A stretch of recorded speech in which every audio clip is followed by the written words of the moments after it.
안녕하십니까 여러분. 강명도TV 자유조선을 시작하겠습니다. 최근에 이 대선 정말 그야말로 전쟁이라고 해도 뭐 과언은 아닌 것 같습니다. 야당 후보 윤석열 후보와 여당의 이재명 후보는 지금 대장동 게이트 사건으로 지금 떠들썩하기 때문에 끝까지 갈지 완주할지 아니면 구분에 대한 수사가 계속되고 있기 때문에 구분이 누구인지, 또 대장동 게이트라는 이 엄청난 사건의 그 윗선은 이재명 시장인 것만은 틀림이 없습니다. 그건 나뿐만 아니라 많은 언론에서도 그렇게 이야기하고 있습니다.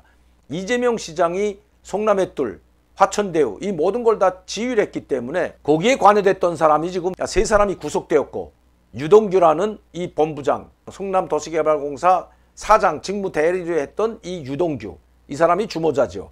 이 사람이 구속이 됐습니다. 그리고 배임 혐의까지 지금 기소가 된 상태이고, 거기에 김만배, 나무 모두 구속됐습니다. 물론 정민영이나 뭐 몇 사람은 구속이 되지 않았다고 하지만 어쨌든 송남의 뜰과 화천대유와 관련된 이 모든 사업을 주도한 사람은 성남시장입니다. 시장이 책임을 면할 수는 없습니다. 그러나 어떻게 해서든지 그 책임에서 모면하려고 무진애를 쓰고 있지만, 아마 이 성남시장 당시에 이재명 이 후보, 여당의 후보죠, 이 책임에서 벗어날 수 없을 것 같습니다. 끝까지 갈지 안 갈지는 모르겠지만 만약시 기소가 되면 낙마하는 거죠. 기소가 되더라도 계속 끝까지 갈지도 모릅니다. 그러나 아마 국민적 저항에 부딪히게 될 것입니다. 기소가 됐는데도 계속 여당 후보로서 끝까지 완주하게 된다면 그것은 백패하는 것은 불보듯 명백하기 때문입니다. 아마 여당에서 대선 후보를 교체할 상황으로 갈지도 모릅니다. 왜? 이것은 제가 하는 이야기가 아니고 모든 언론들이 그렇게 보고 있기 때문입니다. 책임에서 벗어날 수 없다는 것이 지금 국민의 여론이고, 특검을 해야 한다는 것이 벌써 60%에 훨씬 넘어서 67%에까지 달하고 있습니다. 특검으로 가야 된다. 왜?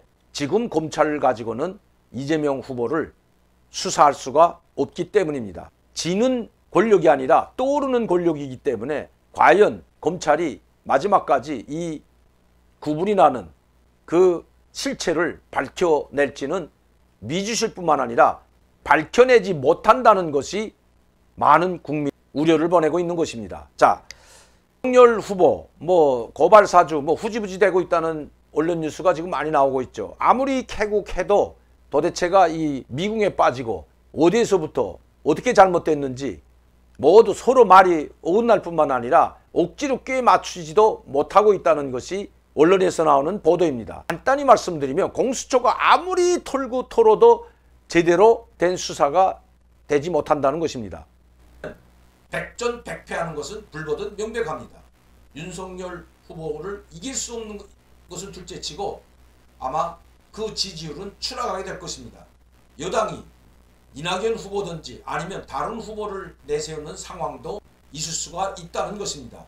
이것은 제 말이 아니라 지금 많은 언론이나 유튜브도 그렇고 이재명 캠프에서 일어나고 있는 일들이 그와 비슷한 제 B플랜이라는 쪽으로 가고 있다는 이야기까지 나올 정도로, 또 많은 사람들이 이재명 후보에서 떠나가고 있다는, 즉 친문파 그룹도, 친문파의 핵심이라고 하는 인사도 지금 슬그머니 한 발 빼고 있다는 뉴스도 나오고 있는 상황입니다. 어쨌든 그러나 여당과 야당과의 대선 전쟁은 돌입했고, 정권 교체냐 정권 연장이냐 이미 판가름이 3월 9일 날 나게 될 것입니다. 자, 저는 뭐 선거에 대해서 여러분들에게 방송을 하자는 것이 결코 아닙니다. 그러나 국민들의 이번에 정권 교체의 열망은 하늘을 찌르고 있다는 것만은 틀림이 없다는 것입니다. 애국 보수 국민들, 홍준표 후보나 또 원희룡 후보, 유승민 후보를 지지했던 국민 모두가, 또 우파 보수 국민 모두가 윤석열 후보가 이 단일 후보로 추대된 이상 일심단결하여 정권 교체를 반드시 이뤄내야 할 것입니다. 그렇지 못한다면 누구도 국민의 역사의 심판 받게 될 것은 자명한 일입니다. 정권 교체 열망은 그렇게 뜨겁다는 걸 여러분들께 다시 한번 말씀드리고, 북한에서 온 소식을 전해드리도록 하겠습니다. 여러분들도 아시다시피 어제 북한에서는 대규모 포병 사격 훈련이 있었습니다. 조선인민군 기교화 부대 관하 부대죠. 산하다고 하고 관하다고 하는데 기교화 부대 관하 포병 부대들의 사격 경기 훈련이 있었습니다. 이 포병 사격 경기 훈련에는 항상 김정은이 참여하곤 했습니다. 제가 그 이야기를 말씀을 드리는 것은 여러분들도 아시다시피 작년도에 2월 29일부터 진행된 포병 사격 경기 한 달 동안을 김정은이 지휘했고, 포병 사격 훈련이 있을 때마다 포병 사격 훈련이 한 달 동안 진행되는 동안 동선을 왔다 갔다 하면서 그 경기를 직접 지휘했고 사격을 참관했던 것이 바로 김정은입니다. 그러나 지금은 이번에는 박종천과林광일 총참모장 외에는 참여하지 않았습니다. 박종천은 당장의 군사위원회 위원이고 아직 군사위원회 부위원장 됐다는 이야기는 없습니다. 이병철이 숙청되고 나서 그 자리에 올라간 사람이 바로 박종천인데 군사위원회 위원, 정치국 상무위원이 됐죠. 정치국 상무위원회 그 직함을 가지고 포병 사격 경기 훈련을 직접 참관하고 지도했습니다. 여기에 인민군 총참모장林광일이 동행했죠. 자, 왜 이렇게 포병 사격 훈련 매번 진행되는 이 사격 훈련대에 김정은이 직접 참관하고 그것도 한 달 동안 진행됐던, 그렇게 요란하게 진행됐던 이 포병 훈련을 왜 이번에는 축소한 것이 아니라 김정은이 참여하지 않았을까요? 그제도 제가 말씀드렸지만 김정은은 한 달째 지금 보이지 않습니다.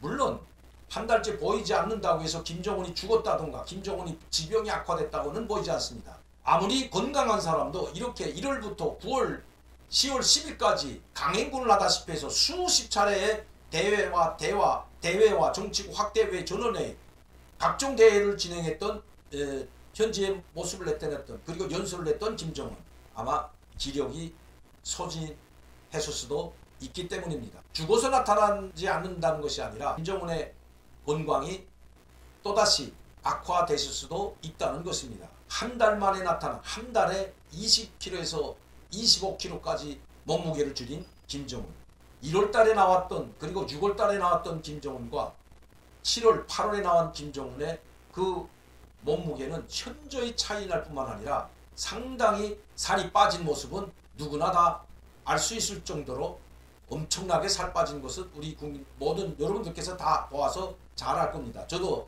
약 1년 6개월 김정은의 동선을 모두 추적해서 사진을 올려놓고 동선을 현지들을 비롯한 대회를 비롯한 모든 것들을 다 올려놔서 여러분들께 대비하면서 설명을 해드렸기 때문에 우리 시청자 팬들께서는 아마 잘 아시라고 봅니다. 그런데 김정은이 자 어쨌든 그렇게 매일과 같이 나타나고 10일에 한 번 아니면 15일에 한 번씩 나타났던 김정은이 지금 26일 동안 모습을 보이지 않을 뿐만 아니라 작년도에 포병 사격 경기 훈련을 동부 소부로 오가면서 지휘했던 김정은, 이번에는 그냥 나타나지 않았다고는 볼 수가 없는 것입니다. 1년에 한 번 했던 그 모습 여러분들께 한번 보여드리도록 하겠습니다. 2월 29일 정치국 확대회의가 있은 다음에 바로 김정은이 합동 인군 부대들의 합동 타격 훈련, 포부대죠. 이 훈련을 지도했다는 노동신문의 기사와 함께 김정은이 직접 참관한 인민군 포병 지휘관들의 대조학 이상 장군들 사유를 받으면서 포병 부대를 직접 현지에 간 모습이 지금 사진에도 나오고 있는데요. 김정은이 조선민군 전선 장거리 포병 구분대들의 화력 타격 훈련을 지도했다. 3월 3일입니다. 또한 3월 10일에도 조선민군 전선 장거리 포병 구분대들의 화력 타격 훈련을 또다시 지도하였다. 3월 3일이하고 일주일 있다 3월 10일날 또다시 했습니다. 근데 포부대가 다른 겁니다, 여러분. 처음에는 대구경 포들, 그리고 방사포, 장거리 방사포, 뭐 이러한 포들, 각종 포부대들의 훈련을 계속해서 연이어 지도했는데 29일, 3월 3일, 3월 10일, 그리고 포병 부대들의 동부전선이라고 할 수 있는 7군단, 함흥에 있고 9군단, 청진에 있는 함경남도와 함경북도에 주둔하고 있는 7군단, 9군단 산하 포병 부대들의 포사격 대항 경기를 지도하였다. 이게 3월 13일입니다. 3월 18일에는 평양 종합병원 착공식을 현지에서 선포하고 몸소 김정은이 첫 삽을 떴다. 이런 기사가 났고요. 3월 21일 조선민군 소부전선연합부대들의 포사격 대항 경기를 지도하였다. 이 소부전선이라는 것은 바로 아까 7군단, 9군단은 동부전선에 포진해 있는 부대들이고 이 소부전선은 4군단과 3군단입니다. 4군단, 3군단 산하 포병부대들의 대항사격 훈련을 지도했고요. 3월 22일에는 전술유도무기 시범사격을 또 지도했다. 2월 29일부터 연이어 김정은은 포병부대들 유도 전술 탄도미사일 사격장 훈련까지 직접 봤습니다. 그리고 4월 10일에는 조선민군 군단별 박격 포병 구분대들의 포사격 훈련을 기다. 군단에서 뽑혀 올라온 박격 포병 부대들의 사격까지도 직접 지도했습니다. 여러분, 박격포라는 것은 뭐 장거리포도 아니고 뭐 대구경포도 아니고, 박격포는 그야말로 뭐 82mm, 뭐 기껏 커봤자 105mm 박격포, 이게 제일 큰 포죠. 이런 박격포 부대들의 훈련까지도 직접 지휘할 정도로 포부대들에 대한 김정은의 사랑, 김정은에 대한 애착은 상당할 수도 있다고 볼 수가 있습니다. 이렇게 한 달 만에도 6번에 걸친 포병 부대들의 사격 훈련과 대항 경기를 직접 지휘하고 우수한 성적을 보인 구분대들의 훈장과 메달까지 수여하는 것, 김정은이 직접 참관했던 것이 바로 작년도의 선일입니다. 이번 포병 사격 훈련에는 김정은이 왜 불참했을까요? 물론 뭐 불참할 수도 있고 또 뭐 현지도를 안 할 수도 있고 뭐 그건 김정은이 마음입니다. 그러나 이 시기적으로 볼 때 지금과 같은 이 우리 지금 북한의 언론 매체들을 보면 우리가 지금 연합훈련하고 있는 한미 공중연합훈련을 하고 있죠. 또 그다음에 호국훈련, 울지 태국훈련을 하고 있는 데 대해서 맹렬한 비난을 하고 있는데, 오늘 노동신문과 또 우리민족끼리 사이트, 통일메아리, 이 메아리와 같은 언론 매체들에는 모두 이 우리 이 국방부 연합훈련, 한미 공중훈련이나 우리 국방부가 진행하고 있는 지금 태국 울지훈련과 호국훈련과 같은 것을 맹비난, 오늘도 벌써 여러 차례 기사를 실었습니다. 이렇게 우리 국방부 훈련이 지금 여러 차례 진행되고 있는 이 상황에서 북한은 아주 중요한 대항 훈련으로서 포사격 경기 훈련을 진행했는데 김정은이 참여 안 했다는 것은 그만큼 김정은의 신변에 무슨 일이 생겼다기보다 어쨌든 건강상의 문제가 있는 것만은 틀림없어 보입니다. 그 언론이나 전문가들이 이야기하듯이 김정은이 미국을 의식해서, 대화를 의식해서 나왔다고는 전혀 보이지 않습니다. 왜냐하면 지금 언론 매체들, 노동신문을 비롯한 북한의 언론 매체들이 맹공격을 퍼붓고 있는 이 상황에 그것 때문에 김정은이 포사격 훈련 지도를 하지 않았다고는 보이지 않기 때문입니다. 오늘 우리민족끼리 사이트나 주요 기사면에 이런 글을 실었습니다. 자루 속의 송곳은 갖출 수 없다. 오늘입니다. 11월 7일 이렇게 맹공을 퍼붓고 있습니다. 지금 남조선 군부 세력들이 대규모 군사훈련들을 연이어 강행하는 것으로 하여 대내외 각계의 강한 우려와 규탄을 불러일으키고 있다. 이런 이야기를 하고 있으면서 우리를 맹렬히 비난하고 있죠. 입으로는 평화와 협력에 대해 떠들어대고 실제 행동으로는 침략전쟁 연습과 무력중광이 광분하는 남조선 군부 어종강들이 행태야말로 동족에 대한 적대시 정책, 이중기준의 집중적 발로가 아닐 수 없다. 이렇게 지금 맹비난하고 있죠. 했죠.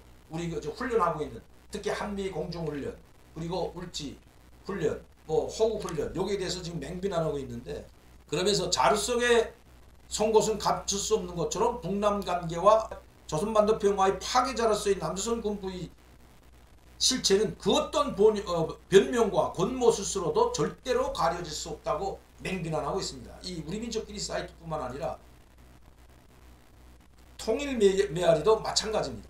언론 매체들이 이렇게 맹비난을 하고 있는데 그 어떤 변명으로도 정당화될 수 없다. 11월 6일 그 어떤 변명으로도 정당화될 수 없다. 아까 자루 속에 숨겨진 송곳은 감출 수 없다. 이런 거 했는데, 최근 남조선 당국이 대규모 군사를 시도 때도 없이 벌려놓고 있다 하면서 지금 우리 군사훈련에 대한 걸 지금 맹비난하고 있는 겁니다. 자, 이렇게 우리 국방부나 한미훈련, 공중훈련에 대해서 북한이 노이드적으로 이렇게 맹비난하고 있고 맹공을 퍼붓고 있는데, 김정은이 무슨 미국의 또 우리의 대화 의지가 있어서 나오지 않았다고는 볼 수가 없다는 것입니다. 하긴 뭐 김정은이 나왔던 안 나왔던 김정은이 이 금년 1월부터 지금까지 강행군을 하면서 아마 기력이 쇠진했을 수도 있고 또 건강상의 문제가 있어서 나오지 못했을 수도 있다는 것입니다. 북한은 독재 권력이고 그리고 유일지도 체제입니다. 한 사람이 모든 것을 좌지우지하고 모든 것을 통제할 뿐만 아니라 통치하는 그런 체제이기 때문에 최고 지도자의 신상에 무엇인가 일이 생긴다면 그야말로 국변 사태로도 번질 수가 있기 때문에 저희들이 이렇게 심각해서 김정은의 일거수일투족을 항상 주시하고 오는 것입니다. 우리는 대통령이 한 달이나 보름 동안 어디에 외국에 갔다 오더라도 우리 국가에서는 아무 문제도 없습니다. 한때 김일성이나 김정은은 북한을 한 번도 떠나지 못했습니다. 물론 김정일이도 떠나지 못하다가 이 중국에 여러 차례 왔다 갈 때는 이미 자기 체제가 확고하다고 할 때에만 중국에 잠깐 왔다 갔지, 오랫동안 북한을 비워놓고 유럽이나 뭐 이런 우호적인 국가들이라 할지라도 동남아나 이 유럽 국가들을 방문하지 못한 것은 김일성 때도 그렇고 김정일 때도 그렇고 독재 권력이기 때문에, 이 독재자가 떠난 이후에 어떤 일이 벌어질지 모르기 때문에 안심이 되지 않기 때문에 해외 방문을 하지 못했던 것입니다. 그만큼 1인 독재 체제에 지배하에 있는 북한은 그 최고 지도자의 동선이나 그 신상이 상당히 중요하기 때문입니다. 김정은의 신상에 무엇인가 일이 생긴다면 그야말로 하루아침에 북한은 붕괴된다는 것보다 충격에 빠질 수 있기 때문입니다. 저번에도 제가 여러분들께 여러 차례 말씀드렸지만 김정은이가 만에 하나 병을 오든지 아니면 그 어떤 사태로 인해서 김정은이 권좌에서 사라지게 된다면 지금 북한을 이끌 수 있는 세력화된 집단이 없기 때문입니다. 조영원도 그렇고 최룡해도 그렇고 박정천도 그렇고 뭐 김덕훈은 말할 것도 없고 이 내각을 책임진 사람 김덕훈 총리와 같은 사람은 호수아비아에 불과하기 때문에 어떤 권력도 없습니다. 그나마 세력을 가지고 있고 그래도 호통치는 자리에 있는 사람, 권력을 모을 수 있는 사람은 조영원입니다.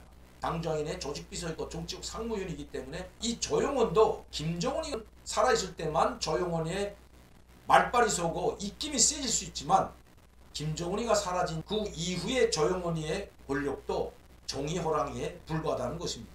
최룡해나 군대를 장악하고 있는 박정천이와 같은 이런 고물급 정치인들을 조영원이 마음대로 할 수가 없기 때문입니다. 지금은 조영원 뒤에 김여정과 김정은이가 있기 때문에 조영원이 말빨이 서고 그리고 조영원이가 권력을 휘두르는 것 같지만 그것은 모두 김정은 뒤에 있기 때문인 것입니다. 김정은이가 사라진다면 조영원도 종이 호랑이에 불과하다는 것입니다. 최룡해, 조영원, 박정천 이러한 사람들 그리고 정경태 국가보위부장 이런 사람들이 집단 지도체제로 갈 수는 있지만 도토리 이재기와 같은 이런 권력 분권화가 되어 있기 때문에 누구도 북한 전체의 당과 정과 군을 이끌어갈 수 있는 그런 세력화가 되지 못했기 때문입니다. 그야말로 서로 권력 다툼에 북한이 풍지박산날 수도 있기 때문입니다. 그뿐만 아니라 우리 한국도 미국도 중국도 일본도 김정은의 신상에 촉각을 곤두세우는 그 이유가 바로 여기에 있기 때문입니다.